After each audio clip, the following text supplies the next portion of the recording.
Hare Krishna. Now we're going to have Krishna Katha by His Grace Ambarish Maharaj Das. But before I say more about him, I just want to say a few words on this Katha. To speak, to sing, to hear about Krishna is actually the only aim of existence. This is the only reason why we are in this human form of life. One pointed agenda, to develop love for Krishna. Among all the different paths by which we can develop love for Krishna, hearing about Krishna is very sublime, very soothing, very enriching, very enlivening, and most of all, very, very easy. Just a little bio about His Grace Ambarish Maharaj Das, who is going to give a lecture now. Ambarish Maharaj Das was a topper in electrical engineering during his academic days and currently works at the Ministry of Social Development as the Technical Product Owner Manager. Prior to that, he has worked in various countries like UK, America and India with prestigious companies like Infosys, L&T, British Telecom, HP Telecom, NZ Telecom now calls back. He has been following the Bhakti Yoga process for the last 13 years and has actively preached throughout Wellington regions, running several JOSD programs and other courses. He is also one of the lead teachers of the first ever Bhakti Shastri course in Wellington that began last year. Please join me in welcoming His Grace Ambarish Maharaj Das on stage. Hare Krishna, Hare Krishna, Krishna Krishna, Hare Hare, Hare Rama, Rama Rama, Hare Hare. So welcome to Sri Krishna Janmashtami program. We are celebrating the appearance day of Lord Krishna. So Lord Krishna appeared for various reasons. So in the last year's Krishna Janmashtami program, we covered some reasons. How many of you attended last year's Krishna Janmashtami program? Can I see some hands raised? Okay, some of you. And how many of you have attended more than one festival celebrations done by us? More than one. Okay, quite a lot. Very wonderful. So let's start. As you know, we start with a small prayer for invoking auspiciousness. So let's start with a small prayer and then I will speak for around 15 to 20 minutes. Hare Krishna. Om Adhyanatirandasya Jnananjalishalakaya Chakshurumritam Yena Tasmai Shri Gurave Namaha Namo Vishnupadaya Krishna Prishtaya Bhutale Srimate Bhaktivedanta Swami Iti Namine Namaste Saraswati Devi Gauravani Gacharine Nirvishesha Shunyavadi Pashyat Sadesh Tarine Jai Shri Krishna Chaitanya Prabhu Nityananda Shri Advaita Gadadhar Srivasadi Gauravundabunda Hare Krishna, Krishna Krishna, Hare Hare, Hare Rama, Rama Rama, Hare Hare. So as I was mentioning, in last year's Krishna Janmashtami program, I spoke for around 15 to 20 minutes and we were talking about why does Lord Krishna appear?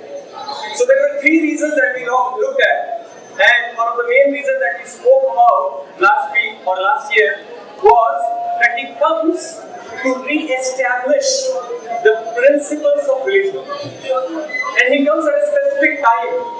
Whenever there is a decline in religion and whenever there is a rise in irreligion, at that time Lord Krishna appears. And he appears for a specific purpose, a very important purpose. And he mentions that at the end of the Bhagavad Gita. So 700 verses are there, 18 chapters are there in Bhagavad Gita, 18 adhyayas or 18 chapters. And in these 18 chapters we have 700 verses or Sanskrit shlokas. At the end of the Bhagavad Gita, Krishna is giving the essence, because in this day and age people don't have time. So actually the Vedas have lakhs of verses. So because we don't have time to read the entire Vedic scriptures, Krishna has given a condensed version of all the Vedas in the form of Bhagavad Gita. In only 700 verses, of Bhagavad Gita, the entire depth and breadth of the knowledge of all the spiritualities is provided. And this knowledge is not theoretical. This knowledge is practically implementable in our day-to-day life. But this Kali Yuga is so fast that we don't even have time to read 700 verses. So Krishna has given Chaturshloki Bhagavad Gita, 4 verses in which the entire Bhagavad Gita, the knowledge of Bhagavad Gita is covered in even more condensed form. 4 verses. In the 10th chapter, verse number 8, 9, 10, and 11. But again, the Kali Yuga is so bad, we don't even have time to read 4 verses. We don't even have time to read 4 verses of Bhagavad Gita and understand. So Krishna said, okay, fine. I will give you the essence of Bhagavad Gita in 1 verse. And that comes in the 18th chapter. The last instruction Krishna gives in 18th chapter, which is 66th verse. This is not the last verse of the Bhagavad Gita, but the last instruction that the Lord gives in Bhagavad Gita. He says, Sarva dharman parityajya mamekam sharanam braja. Aham tvam sarva papebhyo mokshayishyami ma shusha. He's saying that abandon all the varieties of religion and just surrender unto me. And I will take care of all the things for you. So just surrender unto me. So he comes for establishing the principle of religion. And that principle of religion is to surrender to Lord Krishna. And not only Bhagavad Gita, Srimad Bhagavatam also says this. Srimad Bhagavatam says, Savai Pumsa Paro Dharmo Yato Bhakti Rakshade Ahaiti Apratihata Yayatma Sumrasidati. It says that the Paro Dharmo, not the ordinary dharma, but the supreme dharma. Paro Dharmo is what? Yato Bhakti Adhokshate. To do devotional service to Supreme Lord Krishna, Adhokshaya is one of the names of the Supreme Lord Krishna. So to do devotional service, the process of bhakti, that is the ultimate dharma. And we saw in the last session as well, last year, Janmashtami, that following dharma is what separates the animals from human beings.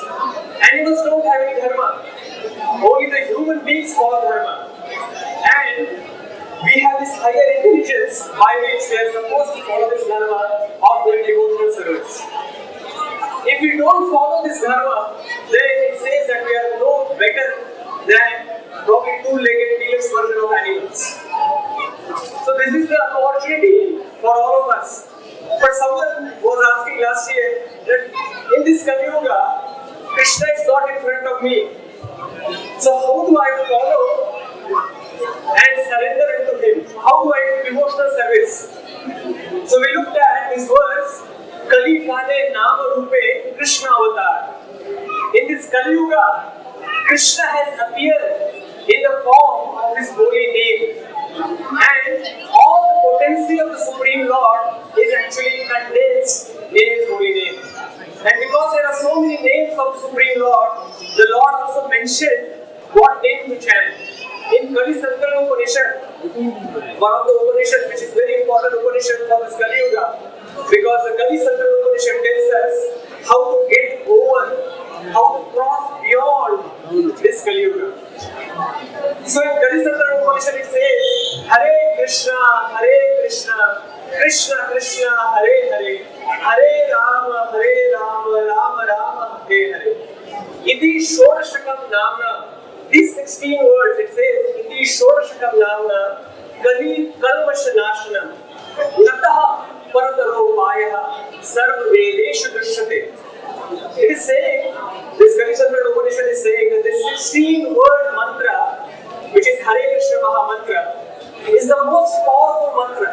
And if you look in all the Vedic scriptures for the most sublime and the most powerful way to cross the Kali Yuga, Mahamantra. And that is why this mantra is a simple mantra, but it is called the Mahamantra.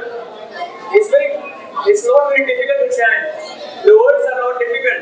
There are only 3 words: Hare, Krishna, and Rama. But it is put into such a way, just like an expert medicine, the physicist, what he does is he takes various medicines and combines that to make a very powerful medicine. The components of the medicine may not be as powerful as the integrated version of the medicine. And that is how this Hare Krishna Mahamantra is. Just by chanting this Hare Krishna Mahamantra, everything that you can achieve spiritually, you can achieve. You can do the best of the devotional service just by chanting this Hare Krishna Mahamantra. Of course, we can all come together just like all of you have come together. We can come and celebrate Krishna Janmashtami. That is also devotional service. But these celebrations or these festivals is only a reminder for all of us that Krishna came to establish this thing for us. That we should surrender it to Him. We should do devotional service unto Him. And if we are not doing the devotional service, the purpose that Krishna has come here for, then we are only celebrating it for one day. Why should Krishna be in our life only for one day? If we love Krishna, then Krishna should be in our life every day. He should be part of our life completely. And we can do that by chanting this Hare Krishna Mahamantra every day. Some of us, we chant this Hare Krishna Mahamantra every day. Some chant for 10 minutes, some chant for half an hour, some chant for 1 hour, some chant for even 2 hours every day. And they are all like educated people just like you. If there is no realization, if there is no benefit they are getting out of it, why would they chant day after day? There must be some benefit. But it is said that if you want to find out, I can explain a lot of things. I can say that this mango is such a beautiful fruit. It's such a wonderful fruit. It tastes sweet. But this sweetness is not ordinary. It is a little bit different.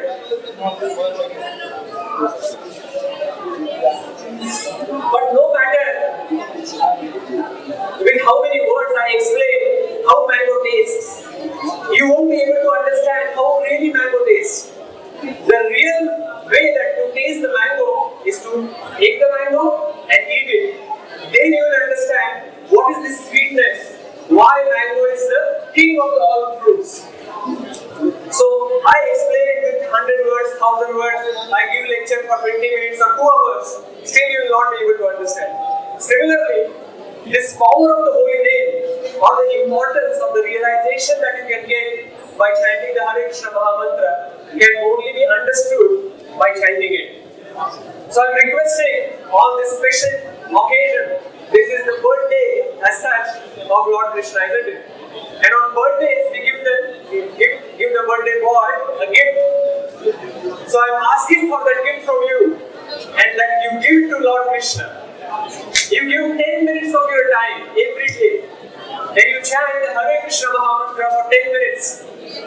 You do that for 2 months, 3 months and you will understand yourself. You will become more peaceful. You will become more happier. And that is one of the benefits of doing this. And this is only a material benefit that I am talking about. The real spiritual benefits are even beyond that. You will become not only more peaceful and happy, all the sinful reactions that you have accumulated for more and more lots of lifetimes, they will also wash away. Not only that, the sinful tendencies, the alarmas that we have in our heart, they will also go away. Will become purer and purer. And with that purity, when we chant, we will actually get more and more self-realization. And at the end of this life, we will go back to Godhead, to this spiritual world, not the material world. So whenever we are celebrating these festivals, many times people ask me, hey, why are you spending so much money and so much effort on these celebrations? Why don't you do some practical service for the mankind? Why don't you do some practical service? Because there are so many people who are hungry. Instead of actually feeding them, you are spending this time and money on these festivals. So many times I explain them in what are the benefits of doing this celebration. But if that doesn't work, I ask them a simple question. Hey, did you watch Bahubali? Most of the Indian people that I talk to, they said, yeah, I watched Bahubali multiple times. I watched Bahubali 1, I watched Bahubali 2 as well. I said, all of you who watched Bahubali, if you did not watch Bahubali and you donated that money for feeding the poor, hungry people, they would have got 2,500 crore rupees. With 2,500 crore rupees, they would have been able to feed the poor and hungry for many weeks, many months. Okay, if that is not your cup of tea, then did you watch Avengers Endgame? Then many people will raise their hand. Then I said that if you watched Avengers Endgame and you did not watch it, and all the people who were watching that movie, if they donated the money to feeding the poor and hungry people, then they would have received how much? Almost 2.8 billion US dollars. 2.8 billion US dollars. With 2.8 billion US dollars, you can feed the poor and hungry people for many months, many years. But we are not doing that. But whenever we are worshipping the Supreme Lord, then we ask these questions. Hey, why are we spending money? Why are we spending time? So I thought, maybe today, I will spend a little bit time on explaining why it is important to worship the Supreme Lord. Why, though there are some poor and hungry people who are there, why we should put some energy and time to worship the Supreme Lord.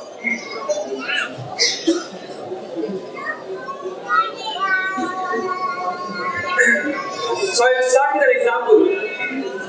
So once there was a friend who was having a high fever, and because of this high fever, he was shivering. Another friend came and he saw him. Hey, what is happening? Why are you shivering? He's saying, I have very high fever and that's why I'm shivering. Okay, don't worry. So he got some few blankets and put on that sick person.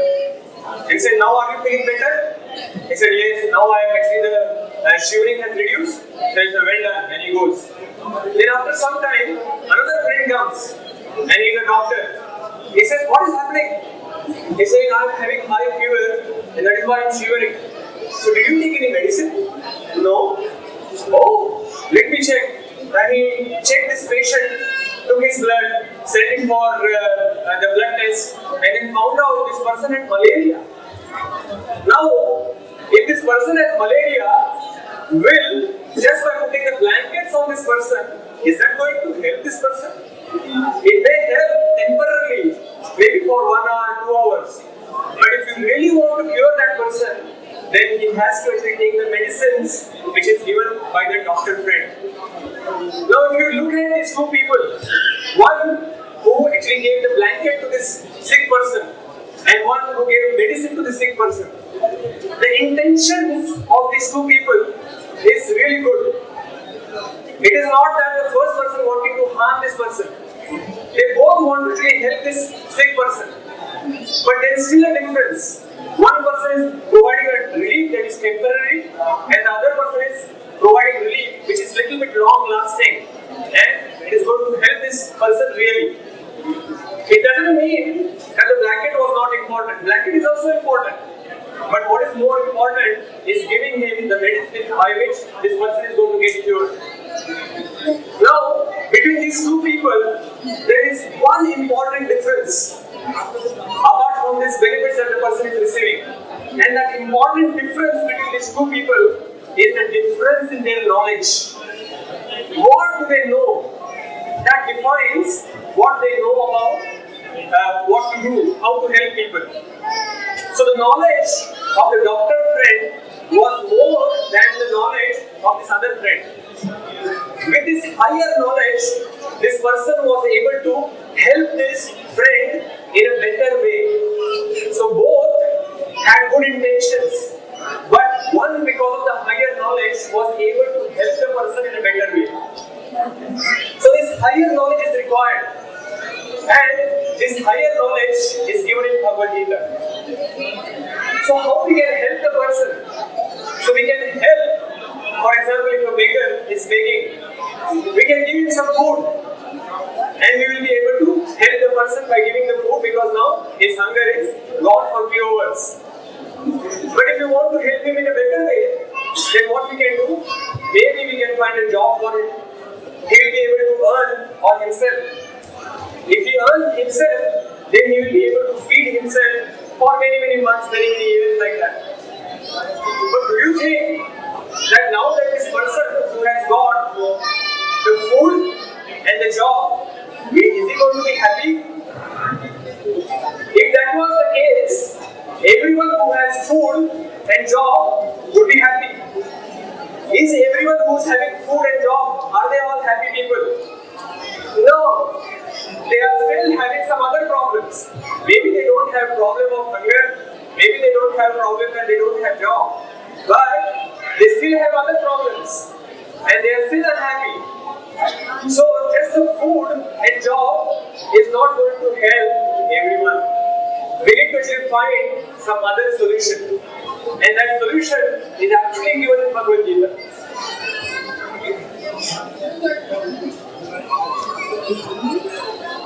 Krishna says in Bhagavad Gita, actually before what Krishna says, every day what we are trying to do is we are providing the relief by all the humanitarian activity that we are doing. We are trying to provide relief to this body. Because we are thinking that we are this body. We are not beyond this body. And because of that, all the relief work that we are doing is completely focused on one thing, and that is this body. But Krishna says in Bhagavad Gita in the second chapter, he says, Dehinosmin yatha dehe gaumaram yavvanam jara tatha dehantar praptir dhirastatra na guhyati.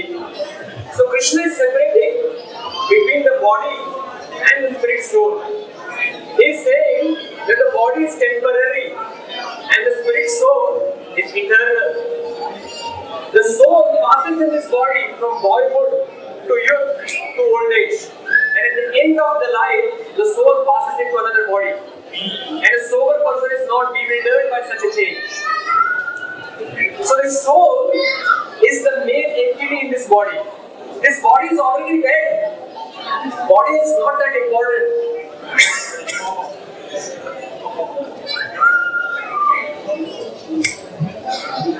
We still have to take care of the body.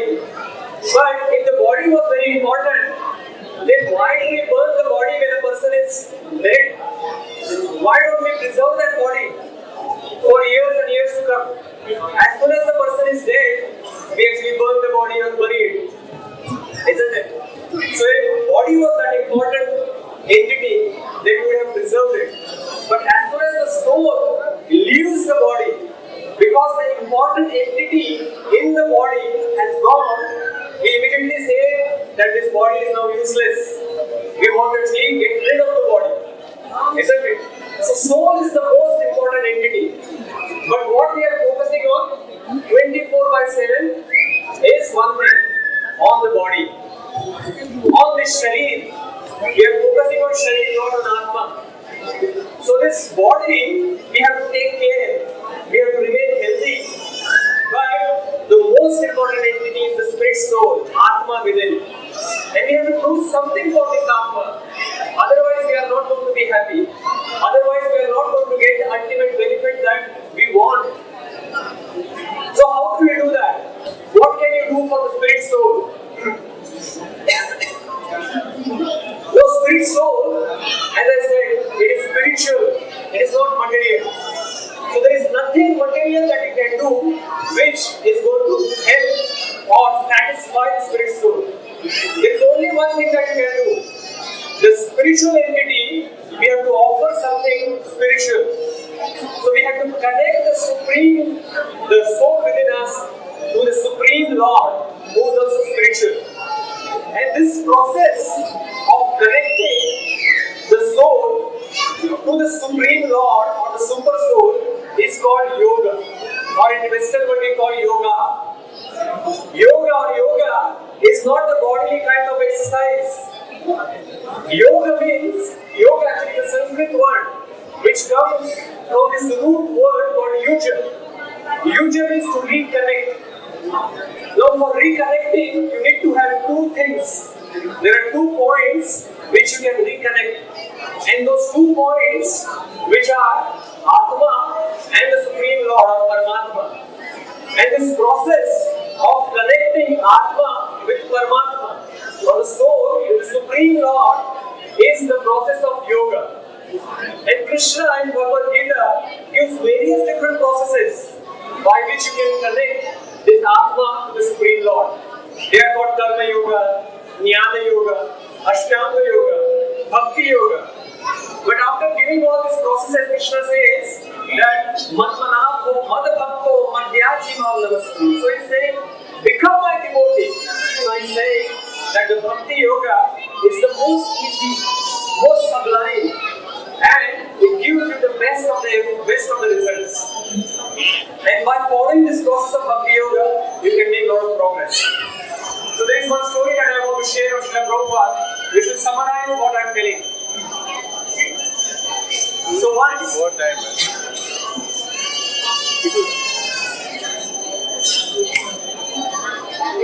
Mr. Malhotra, one of the big businessmen, he came to Srila Prabhupada and he said, Srila Prabhupada, now Srila Prabhupada is the founder Acharya of ISKCON, International Society for Christian Consciousness.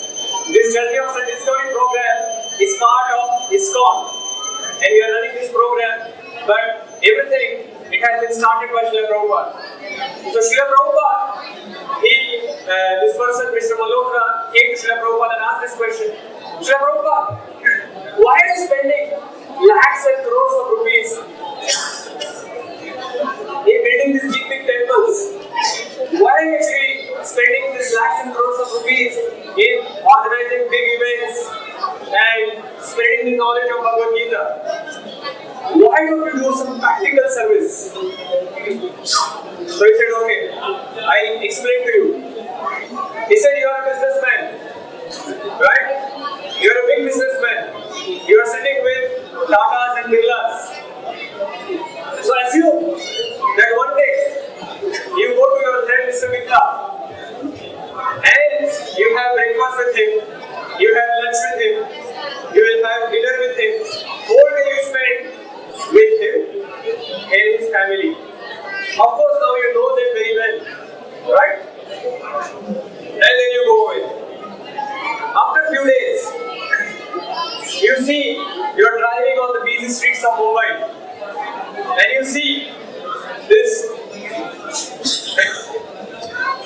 young son, around 12-14 years of Mr. Birla, is walking on the Mumbai street. But you see that his clothes are torn, he is looking very malnourished, and he is looking very shattered, very distressed. He said, by looking at this young son of Mr. Birla, you can do multiple things. One, the easiest thing that you can do is you will stop your car, give some food to him because he is hungry, and you say that I will help him now. I will go. So you give him food and go. Your job is done. If you want to help more, then what you may do? You stop the car, feed him nicely, take him to another shop, buy some good clothes for him, and then give it to him. And then you go away thinking that now I have done a lot. But is that enough? What do you think? Is that enough? No. So the other thing that you can do is maybe you can stop the car, give him food, give him clothes, and give him some 10,000 rupees.